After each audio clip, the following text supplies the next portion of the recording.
Hello friends, achievers commerce academy के अंदर आप लोगों का स्वागत है।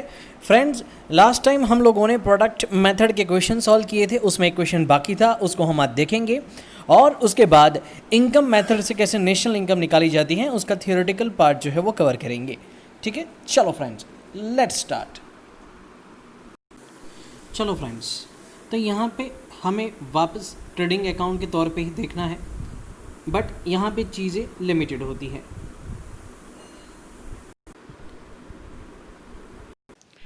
चलो दोस्तों, एग्जाम्पल नंबर 4 देखो, यहाँ पे दिया है calculate net domestic product at factor cost from the following data using product method. अब जैसे कि फ्रेंड्स हम जानते हैं जो कि अपनी नेशनल इनकम है वो 3 सेक्टर को मिलके होती है, प्राइमरी, सेकेंडरी और टर्शियरी।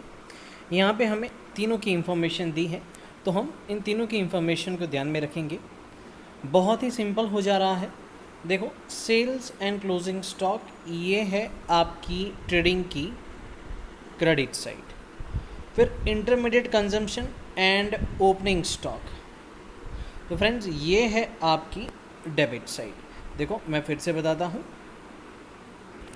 तीन सेक्टर के प्रोडक्शन को मिलके जो बनती हैं वो होती हैं अपनी नेशनल इनकम, जिसके अंदर हमें यहाँ पे दिया हुआ है कि भाई सेल्स और क्लोजिंग स्टॉक। सेल्स और क्लोजिंग स्टॉक जो है वो अपनी ट्रेडिंग की क्रेडिट साइड होती है, मतलब जितना पैसा हमने कमाया है और जितने का स्टॉक, जितने का माल अभी भी अपने पास पड़ा है।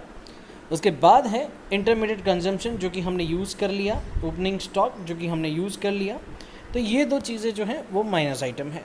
तो देखो फ्रेंड्स, इन लोगों ने नीचे इसी तरीके से किया हुआ है, 100 + 150 + 130, मतलब कि देखो जो सेल्स हैं 100, 150 और 130 वो हमने यहाँ पे ले लिया। उसके बाद क्लोजिंग स्टॉक 15, 20, 25।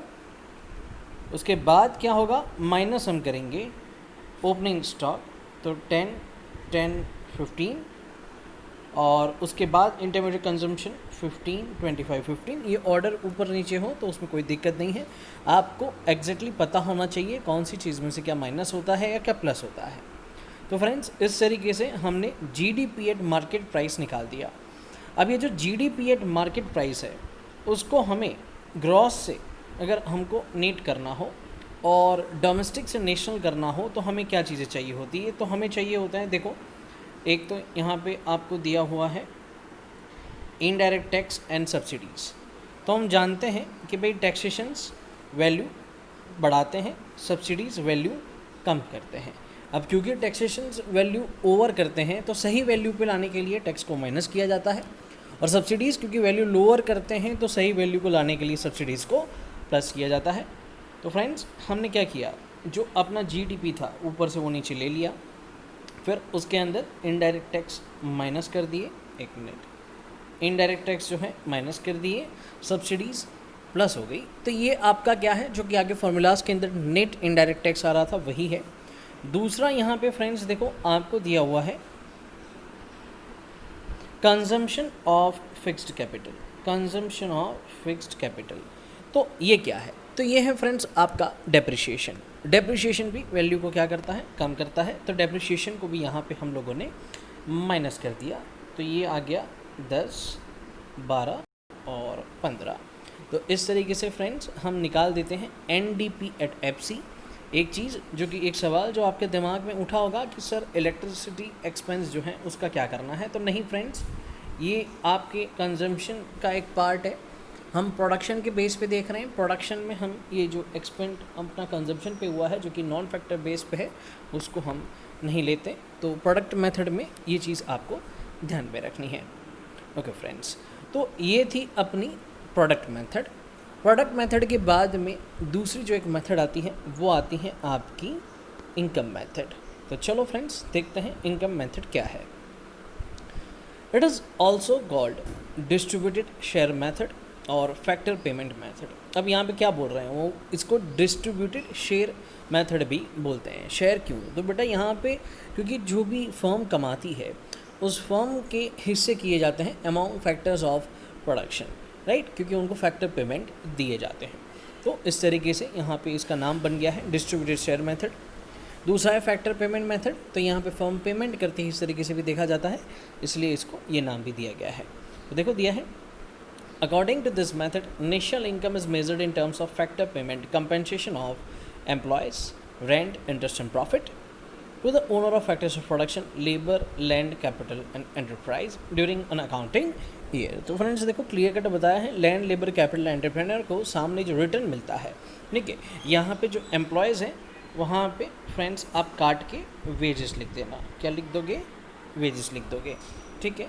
तो लैंड, लेबर, कैपिटल को क्या मिलता है बेटा, तो लैंड, लेबर, कैपिटल को मिलता है रेंट, वेज, इंटरेस्ट और प्रॉफिट। तो यही चीज़ यहाँ पे बताई है। We know households are the owners of factors of production, हमें पता है, हमने आगे भी जो बेसिक चैप्टर्स के अंदर देखा था कि जो फैक्टर्स ऑफ प्रोडक्शन है वो हमें कहाँ से मिलते हैं, तो वो हमें घर से मिलते हैं, हाउस होल्ड से मिलते हैं। Are considered who are normal resident of the country, और यहाँ पे बोला है however in the estimation of national income only those households are considered who are normal resident of the country। तो जो नॉर्मल रेजिडेंट हैं देश के, उन्हीं हाउस होल्ड की यहाँ पे बात की जाती है। National income is estimated as the sum total of factor incomes earned by the normal resident of a country as rewards for rendering their factor service during an accounting year। तो जो भी इनकम कमाई है factors ने, normal residents ने, उसका जब हम टोटल करते हैं तो हमें मिलती है नेशनल इनकम मेथड से। फिर बोला है sum total of factor income generated within the domestic territory of a country by the resident और non resident is called domestic income.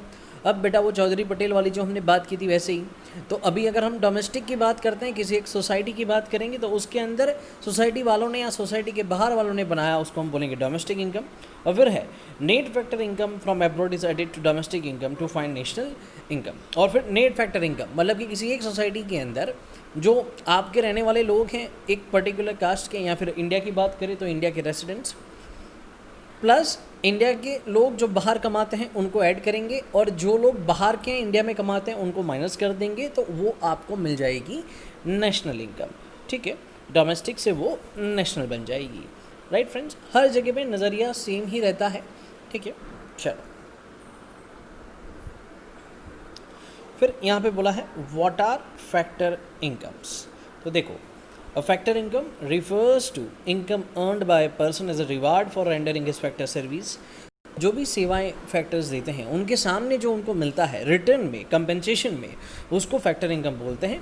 It may be in the form of wage, salary for his labour, rent for his land, interest for his capital और profit for his entrepreneurship. It must be noted that factor income are only earned income. Factor income हमेशा कमाई हुई income होती है, मेहनत से कमाई गई इनकम, कुछ दे के लिया हुआ होना चाहिए, ठीक है। It does not include any income which is not earn or for which a factor income has not been rendered. पापा से यूं ही 1000 रुपये मिले बेटा तो उसको कमाया नहीं बोलेंगे, आपने मेहनत की और सामने मिला तो उसको कमाया, अर्न किया, ऐसा बोला जाएगा। To illustrate, old age pension received by the senior citizens is not their earned income। तो जो ओल्ड एज पेंशनर्स हैं उनको जो पेंशन मिलता है वो अर्नड इनकम में नहीं आता। फिर है it is just help by the government without anything in return. Such receipts of payment are called transfer receipts और ट्रांसफर पेमेंट।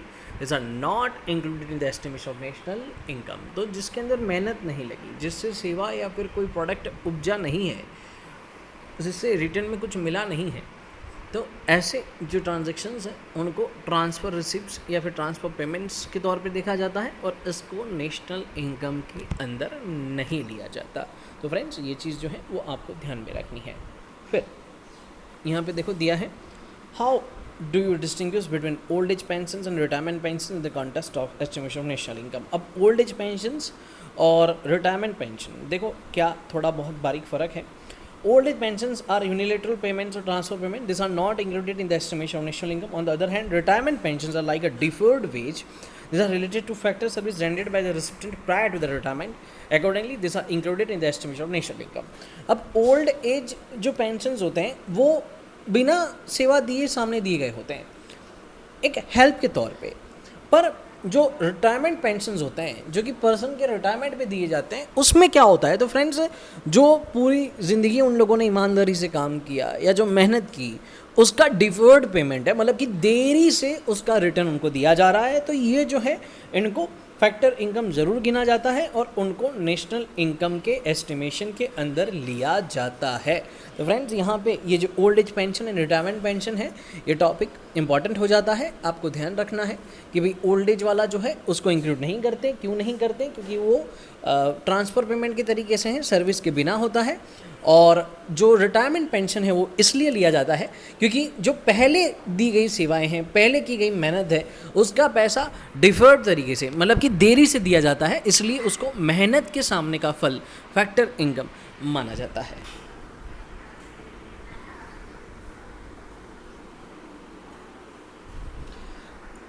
अब फ्रेंड्स देखो क्लासिफिकेशन और टाइप्स ऑफ फैक्टर इनकम्स। तो फैक्टर इनकम्स कितने कितने तरीके के होते हैं। तो पहला है कंपनसेशन ऑफ एम्प्लॉयर्स। तो it includes the following components: wages and salaries in cash, refers to cash paid और transfer to the salary account of the employees by the employers as a reward for the work done during the period of an accounting year. किसी accounting year के दरमियान, ठीक है, जो भी पैसा cash में या फिर किसी चेक फॉर्म में या किसी भी पेमेंट के तरीके से अगर आपने कंट्रीब्यूट किया है किसी के मेहनत के सामने, तो उसको आप क्या करते हो, उसको पेमेंट के तौर पे देखते हो, इनको ज़रूर नेशनल इनकम में इंक्लूड किया जाता है। फिर होता है पेमेंट इन काइंड। काइंड क्या होता है? तो पेमेंट इन काइंड के अंदर पैसा नहीं दिया जाता, बट उसके सामने कोई बेनिफिट दिया जाता है। बेनिफिट तो मतलब कि उसके अंदर हो सकता है कि रहने के लिए घर दिया जा सके, या फिर बोल सकते हैं कि कोई टेलीफोन सर्विस जैसा कुछ दिया हो, तो उनको बोलते हैं पेमेंट इन काइंड। तो it refers to benefits kind like rent free accommodation given to the employees by the employers. और इनका बेटर डिटेल आप टैक्स सिस्टम के अंदर देखोगे। फिर है employers contribution to social security, refers to the such payments as provident fund contributions by the employers on behalf of the employees। अब कभी कभार ऐसी कंडीशन होती है कि जो एम्प्लॉयज़ होते हैं उनकी सेविंग्स बन के रहे, उनका रिटायरमेंट सिक्योर रहे, तो उसके लिए जो एम्प्लॉयर है वो उस कॉज के लिए कुछ सैलरी का हिस्सा जो है वो कंट्रीब्यूट करते हैं, और उसको भी इसके अंदर फैक्टर इनकम के अंदर इंक्लूड किया जाता है। और दूसरा बेटा जो पॉइंट आया वो वही जो हमने अभी डिस्कस किया था, पेंशन ऑन रिटायरमेंट। तो to be specific, it does not refer to old age pension, it only refers to pension payments as a part of the service contract between the employer and employees. Service contract के हिसाब से वो income जो कि इन लोगों ने currently लेने के लिए डिनाई किया और रिटायरमेंट के टाइम पे लेने के लिए हामी भरी है, उस इनकम को ही यहाँ पे इंक्लूड किया जाता है। फिर फ्रेंड्स बात है ऑपरेटिंग सरप्लस। ठीक है, बिजनेस को चलाते टाइम पे जो भी सरप्लस वगैरह की बात है, देखो उसमें पहला है, इसमें इन्होंने रेंट इंटरेस्ट प्रॉफिट की बात की है। और फिर प्रॉफिट, तो प्रॉफिट को किस तरीके से, तो profit is further split into 3 components as under. Profit को कौन से तरीके से देखो उसको स्प्लिट किया जा रहा है, बाइफिकेट किया जा रहा है। पहला है डिविडेंड्स। तो that part of profit which is distributed among the share holders, it is also called distributed profits. Profit का वो हिस्सा जो कि आपने शेयर होल्डर्स को दे दिया उसको डिविडेंड बोलते हैं। फिर है कॉर्पोरेशन प्रॉफिट टैक्स। तो the part of profit which is paid to the government by way of profit tax. देखो जो भी आप कमाते हो उसमें से एक हिस्सा आपको गवर्नमेंट को देना पड़ता है, उसकी बात है। और है अनडिस्ट्रीब्यूटेड प्रॉफिट कि जो पैसा अभी भी कंपनी के पास रहता है। The part of profit which is retained by the firms. Retain मतलब कि वापस अपने पास रखना for future use, particular to meet some contingent expenses. कोई फ्यूचर में कोई पॉसिबिलिटी के सामने खर्च करने के लिए जो आपने पैसा रखा उसको बोलते हैं undistributed profit. It is also called corporate savings और अनडिस्ट्रीब्यूटेड प्रॉफिट्स। तो ये ऑपरेटिंग सरप्लस का 3 मतलब कि बाइफिकेशन था। ओके फ्रेंड्स, आगे देखते हैं। अब देखो फ्रेंड्स, जो बात की है वो है मिक्स्ड इनकम की। ये क्या है? तो देखो, mixed income refers to the income of the self employed person using the own labour, land, capital entrepreneurship in the household enterprise. This incomes are a mixture of wage, rent, interest and profit. That is why it is called mixed income. Separate estimation of wage, interest, rent and profit is not possible because factors of production are not hired, purchased from the market. अब mixed income, तो कोई बंदा है, घर के ही आदमी है, घर का ही बंदा खाना बनाता है, घर का ही बंदा मतलब बोल सकते हैं कि सर्विंग कर लेता है, कोई कैटरिंग बिजनेस में इस तरीके से, और कोई ऐसी रिस्पॉन्सिबिलिटीज़ डिस्ट्रीब्यूट नहीं गई है, रॉ मटेरियल्स भी जो हैं वो भी घर के हैं, जगह भी घर की है, तो वो एक कॉमन इनकम के तौर पे देखा जाता है, तो इसको मिक्स्ड इनकम बोला जाता है. फिर देखो दिया है, as noted earlier, sum total of factor income generated within the domestic territory of a country is called NDPFC. तो इसको बोला जाता है net domestic product at factor cost और सिंपली डोमेस्टिक इनकम. फिर उसके बाद फ्रेंड्स बताया है कि भाई NNP-FC आप कैसे निकालोगे? तो NNP-FC आपको निकालना हो तो आपको उसमें net factor income from abroad add कर देने की है। Net factor income from abroad क्या है? तो जो अपने लोग बाहर हैं उनकी इनकम को इंक्लूड करना, जो बाहर के लोग अपने यहाँ पे हैं उनकी इनकम को एक्सक्लूड करना। तो फ्रेंड्स ये वही चार्ट है जिसको हम पहले पढ़ चुके हैं, इस पर नज़र डाल दो और बाद में हम इसके जो न्यूमेरिकल्स हैं उनको सॉल्व करेंगे और बाकी थ्योरेटिकल पोर्शन को भी कवर करेंगे। Thank you friends.